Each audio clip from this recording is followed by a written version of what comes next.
ജാക്കോബിനോട് dance കളിച്ച video. അപ്പൊ അത് കാണുമ്പോൾ ഉള്ള ആശ്ചര്യം എന്താന്ന് വെച്ച് കഴിഞ്ഞാല്, ഇപ്പം മാറി വാനസിൽ പഠിക്കുമ്പോ ഗ്രൂപ്പ് ഡാൻസ് കളിച്ച് സെക്കൻഡ് വാങ്ങിച്ച ഒരു ജഗദീഷ് ചേട്ടനെ എനിക്കറിയാം. അപ്പൊ ആ മനുഷ്യനിൽ നിന്ന് ആ ഒരു ആളുകളെ കയ്യിലെടുക്കാനുള്ള ആ ഒരു പോരാട്ട വീര്യം ഉണ്ടല്ലോ, അതിപ്പോഴും ചോർന്നിട്ടില്ല എന്ന് പറയുന്നതില്. തീർച്ചയായിട്ടും. കാരണം വെച്ചിരുന്നാല് നമ്മുടെ ഒരു എനർജി, അല്ലെങ്കിൽ നമുക്ക് ഒരു ഈ കാര്യങ്ങളിലൊക്കെ ഇടപെടുമ്പോൾ കിട്ടുന്ന ഒരു സന്തോഷം എന്ന് പറയുമ്പോൾ ഏത് കാര്യത്തിനും അതിലും പൂർണ്ണമായിട്ട് മുഴുകുക എന്നുള്ളതാണ്.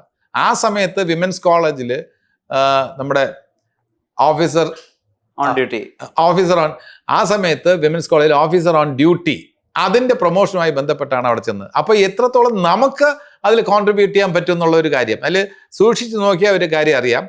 ചാക്കോച്ചൻ ഡാൻസ് കളിക്കുമ്പോൾ ബാക്കിൽ ഞാൻ താളം ഇങ്ങനെ കളിച്ച് നിൽക്കുകയാണ്. ഒരു പോയിന്റിൽ മാത്രമാണ് വന്നിട്ട് ഞാൻ പോകുന്നത്.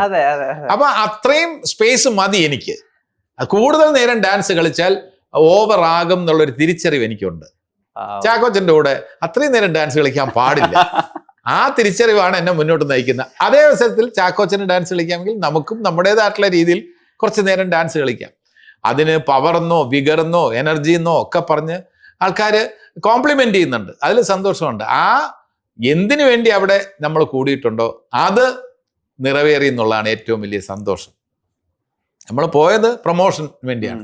അത് ശ്രദ്ധിക്കപ്പെട്ടു. ഈ ഡാൻസ് ശ്രദ്ധിക്കപ്പെട്ടതിലൂടെ ഓഫീസർ ഓൺ ഡ്യൂട്ടി എന്ന ചിത്രം ഒരു വലിയ വിജയമാണെന്ന ഒരു സെലിബ്രേഷൻ അതും കൂടെ എസ്റ്റാബ്ലിഷ് ചെയ്തു. അതാണ് നമ്മുടെ ആവശ്യം. അപ്പൊ